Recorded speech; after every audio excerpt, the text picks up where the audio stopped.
आखिरकार श्रेया के साथ 90 मिनट तक उस प्रिंसिपल ऑफिस में क्या हुआ था? आदमी नहीं है, वो लड़की है। हम उसके हाथ को पकड़ेंगे दोनों साइड से, उसके पैर को पकड़ेंगे, अदर कहीं नहीं पकड़ेंगे। बिल्कुल। लेकिन उसका ये चीज़ फटना आगे का, ये मुझे नहीं समझ में आया। और किस तरीके से कौन कहता है कि कपड़ा उठाने से फट गया। कहा जा रहा है कि खून के धब्बे भी लगे हुए थे कपड़ों हाँ, पे। उसके जो नीचे के मतलब जो ऊपर का कपड़ा था वो तो थोड़ा ब्लैक टाइप का था, इसलिए उसमें नहीं पता चल रहा था। लेकिन नीचे पे उसके पैजामे में पूरे ब्लड लगे हुए थे। और दुपट्टा उसका जो पिनअप होना चाहिए था, जैसे आपने लिया ऐसे पिनअप करके जाती थी वो, तो वो पिनअप होना चाहिए था, वो पिनअप नहीं था। उसके गले में ऐसे करके कई लपेटे। बहुत बदतमीजी। प्रिंसिपल ने तो डायरेक्ट ये कह दिया कि आपने अपनी बच्ची को मारा था, पीटा था, तब आपकी बच्ची ने ऐसा कर लिया। मतलब मेरी बच्ची को हमने मारा सुबह, वो सुबह 7 बजे आप पता था कि उसकी बॉडी को उसके भाई आएंगे उठाने और पोस्टमार्टम कराने ले जाएंगे, जो कभी कोई सोचा नहीं था।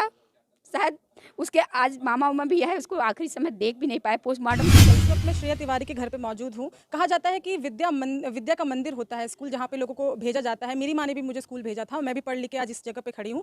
ये वो माँ मेरे साथ मौजूद है जिसकी बिटिया IPS ऑफिसर बनना चाहती थी और देश में नाम रोशन करना चाहती थी। पर आज ये माँ लाचार है और रोने को मजबूर है, क्योंकि प्रशासन की तरफ से और स्कूल प्रशासन की तरफ से, वो प्रिंसिपल मैडम की तरफ से, जिनके चेहरे पर एक सिकन मुझे नहीं नजर आती है वीडियो में, और बड़े घमंड से वो ये बात कहती हैं कि अपनी ड्यूटी अगर निभाना दोष है तो मैं हाँ दोषी हूँ। तो ये एटीट्यूड जो प्रिंसिपल रख सकता है और जो टीचर ये एटीट्यूड रख सकता है, उसके लिए क्या बोला जा सकता है? तो जिस तरह से श्रेया को बदनाम करने की कोशिश की जा रही है, क्योंकि सवाल तो कई सारे हैं, लेकिन जो मेरा सबसे, एक लड़की होने के नाते और एक माँ है आप, कई लोग ये सवाल आपसे शायद नहीं पूछेंगे, लेकिन श्रेया को जो कहा जा रहा है कि उसके बैग में आपत्तिजनक चीज़ मिली, ऐसी चीज़ें लड़कियों के बैग में नहीं मिलना चाहिए। अरे भैया, तो कोई एटम बम तो मिला नहीं है उसके बैग में। नॉर्मल से अगर मैं कह रही हूँ कुछ मिल भी जाता है तो उसको इतना बवंडर बना देना, और कहीं ना कहीं उसी चीज़ की वजह से आज ये घटना मुझे लगता है हुई है।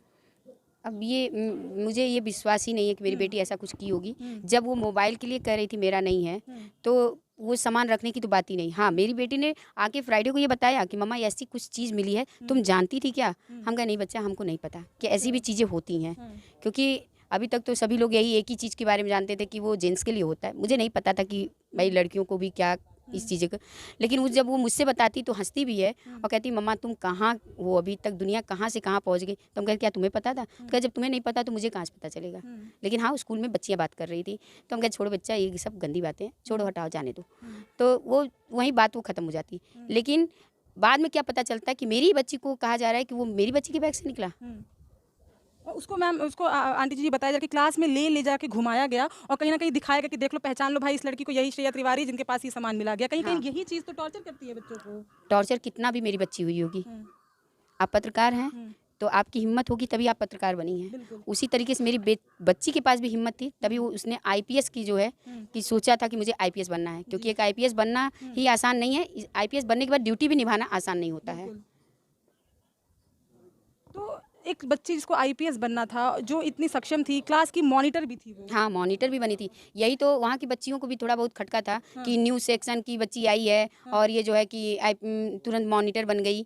हम लोग पुराने बच्चे हैं तो नहीं, क्योंकि वो 3 महीने में ही हर वक्त उस जवाब देना, सवाल पूछना, या कॉपी उसकी एकदम साफ सुथरी। आज भी मैं कॉपी रखी हूँ। अब हर चीज़ तो दिखाया नहीं जा सकता कि बच्ची के क्या क्या था, सच को वो नहीं दिखाते। तो इसलिए मुझे ये लगता नहीं है कि मेरी बच्ची के साथ ऐसा कुछ किए होंगे, लोग टॉर्चर किए होंगे। लेकिन मेरी बच्ची छत से कूदी होगी, इस चीज़ को मैं शुरू से कह रही हूँ। मेरी बच्ची कूद नहीं सकती, क्योंकि जब मैं नहीं कूद सकती, मैंने 18 साल अपने फैमिली के साथ रह के, परिवार के साथ रानीसराय में, जहाँ मुझे कोई नहीं जानता, फेस टू फेस अगर आप मुझसे वहाँ पूछेंगे तो कोई नहीं जानता, मैं रहती थी। लेकिन मैं कभी बाहर अपने बच्चों को माहौल में नहीं निकलने दिया। श्रेया इतनी कमज़ोर नहीं थी कि वो आत्महत्या करेगी, क्योंकि वो मेरी और अपने पापा की, अपने भाई की हिम्मत थी। अनुज को कहती थी कि क्या अनुज, बच्चे की तरह तुम रोते हुए मम्मा पापा के पास चले जाते हो। कोई टीचर अगर कुछ बोलता है तो उसको कहा करो मैंने नहीं किया तो नहीं किया, कह दिया करो कि मैं नहीं किया हूँ तो कैसे मान लूँ। तो वो बच्ची अपने भाई को सिखाती थी, वो अपने कैसे मान लेगी। लड़ जाती थी लड़ लोगों से जाती। अपने हक के लिए। तो यही तो सवाल खड़े हो रहे हैं कि जो बच्ची इतनी निडर थी, जो सोमवार का व्रत रखे हुए थे, मैं आपको बता दूं, सोमवार का व्रत रखी थी, तिलक लगाई थी। 17 साल की उम्र में कौन व्रत रखता है? जो पूजा पाठ करने वाली लड़की थी, उसके साथ आखिरकार ऐसा क्या हुआ कि उसको कहीं ना कहीं विद्यालय में ऐसा क्या, और कपड़े फटे हुए बताए जा रहे हैं। आखिरकार ऐसा क्या हुआ कि कपड़े फाड़ दिए गए और कह रहे हैं कि अस्पताल ले जाते वक्त कपड़े फट गए? बताइए, किसी के कपड़े अस्पताल ले जाते वक्त कैसे फंस सकते हैं? अगर कपड़े में भी बॉडी उठा रहे हैं, अगर हम कह रहे हैं बॉडी उठाते हैं, तो हम क्या पकड़ेंगे? आप एक सपोज करिए, हम क्या पकड़ते हैं? हाथ से पकड़ेगा इंसान, हाँ, हाथ पकड़े एक लड़की को, आदमी नहीं है वो, आदमी नहीं है, वो लड़की है, हम उसके हाथ को पकड़ेंगे दोनों साइड से, उसके पैर को पकड़ेंगे, अदर कहीं नहीं पकड़ेंगे। लेकिन उसका ये चीज़ फटना आगे का, ये मुझे नहीं समझ में आया। और किस तरीके से कौन कहता है कि कपड़ा उठाने से फट गया, ये हम इतना हल्का तो स्कूल यूनिफॉर्म उसको अभी तो 3 महीने हुए थे उसको सिलाए, न्यू कपड़ा था, वो कैसे फट गया? और कहा जा रहा है कि खून के धब्बे भी लगे हुए थे कपड़ों हाँ, पे। उसके जो नीचे के मतलब जो ऊपर का कपड़ा था वो तो थोड़ा ब्लैक टाइप का था, इसलिए उसमें नहीं पता चल रहा था, लेकिन नीचे पे उसके पैजामे में पूरे ब्लड लगे हुए थे। और दुपट्टा उसका जो पिनअप होना चाहिए था, जैसे आपने लिया ऐसे पिनअप करके जाती थी वो, तो वो पिनअप होना चाहिए था, वो पिनअप नहीं था। उसके गले में ऐसे करके कई लपेटे में लपेटा हुआ था, और नाक की कान की मतलब दोनों गायब थे, जैसे कोई निकाल लिया हो। क्योंकि अपने से तो कोई निकाल के, अब कोई मरने जा रहा है तो सब निकाल उकाल के तो जाएगा नहीं। कितना दर्द होता है अपने नाक का, कोई कैसे निकाल सकेगा? तो उसका सब निकला हुआ था। बाल जो चोटी करके वो बढ़िया से जाती थी, वो बाल पूरा बिखरा हुआ था उसका। जबकि वो आती थी 3 बजे आती थी, तब भी उसके बाल नहीं बिखरे हुए होते थे। मैं गोरखपुर से यहाँ पे आपके क्या बोलते हैं आजमगढ़ आ गई, मेरा बाल तो नहीं बिखर गया। एक बच्ची अगर वो कूदती भी है तो कूदने में भी आपका बाल तो नहीं बिखर जाता। तो यही सारी चीज़ें हैं जो कहीं ना कहीं सवाल खड़े करते हैं कि आखिरकार श्रेया के साथ 90 मिनट तक उस प्रिंसिपल ऑफिस में क्या हुआ था और क्यों ये इतना छिछलिद्दर मचाया जा रहा है। और सबसे पहले कि ये कहा जा रहा है, जो आंटी जी बात की, बदतमीजी से भी बात की गई थी आप लोगों से जब आप लोग स्कूल पहुंचे तो। बहुत बदतमीजी, प्रिंसिपल ने तो डायरेक्ट ये कह दिया कि आपने अपनी बच्ची को मारा था, पीटा था, तब आपकी बच्ची ने ऐसा कर लिया। मतलब मेरी बच्ची को हमने मारा सुबह, वो सुबह 7 बजे 8 बजे आपके स्कूल पहुंचती है, और उसको याद एकाएक लंच करने के बाद याद आता है कि मम्मा ने मुझे मारा था, पापा ने मुझे टॉर्चर किया था, तो चलो अब मैं सुसाइड कर लेती हूँ। क्योंकि खाली पेट अगर सुसाइड करेंगे तो मरेंगे नहीं ना। ये खाली कहानी गढ़ी जा रही है और कुछ नहीं है, इसमें कोई सच्चाई नहीं है, कोई सच्चाई नहीं है। तो आप देख सकते हैं कि ये एक माँ मेरे साथ मौजूद है जो जब स्कूल में जाती हैं तो पहले तो इन्हें फ़ोन पे बताया नहीं जाता है कि क्या हुआ है, और जब ये स्कूल चली जाती हैं तो कहीं ना कहीं वहाँ ये दिखाया जाता है कि आपने ही अपनी बच्ची को मारा था। तो सोचिए, एक माँ बाप जिसकी एक लौती वो संतान थी। मैं आपको बता दूं 8 भाइयों में श्रेया एक बहन थी। 8 भाइयों में एक बहन थी आंटी जी? 11 भाइयों में, 11 मतलब भाई मेरे बहनों मैके से लेके ससुराल में, जैसे उसकी मेरी नंदों के दो बेटे हैं, और मेरे जेठ के 2 बेटे हैं, मेरे भाई के पास भी 2 बेटे हैं, बस मेरे पास बेटी एक थी और एक उसका भाई था अनुज छोटा। तो ये और कई सपने आपने देखे होंगे, क्योंकि बेटियां जब होती है तो मेरी माँ तो अभी से ही गहने संजोने लगती हैं कि बड़ी होगी तो गहना दिया जाएगा। अभी मैं अपनी बेटी के ही चलते रानीसराय में 18 साल रानीसराय थी, अपनी सास ससुर के साथ मैं वहीं रह रही थी। मेरे हस्बैंड छोटी सी दुकान है चौक पे, लेकिन मेरी बच्ची का मन था मम्मा अपना घर होना चाहिए, एक मेरा रूम होना चाहिए, उसमें स्टडी का मेज होना चाहिए, बेड होना चाहिए, मेरे लिए एक पर्सनल कमरा होना चाहिए। तो मैंने कहा कि बेटा ठीक है। तो वो गुस्सा में कहती थी कहीं ऐसा ना हो मम्मा मेरी शादी हो जाए और हम चले जाएं और तुम घर ना बनवाओ। मैंने 8 महीने पहले ये घर 1 नवंबर को मैंने गृह प्रवेश किया अपनी बेटी के साथ।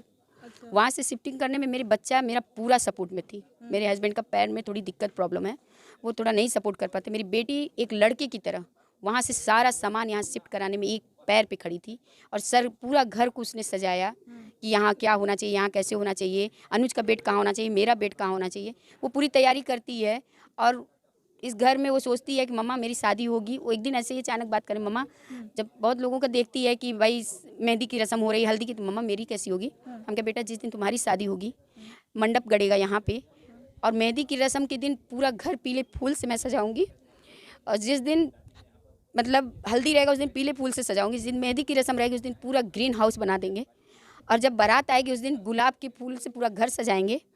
तुम्हें ये लगेगा, और जब तुम्हारे भाई तुमको पैर तुम्हारी ज़मीन पे नहीं पड़ने देंगे, 11 भाई तुमको उठा के मंडप तक ले जाएंगे।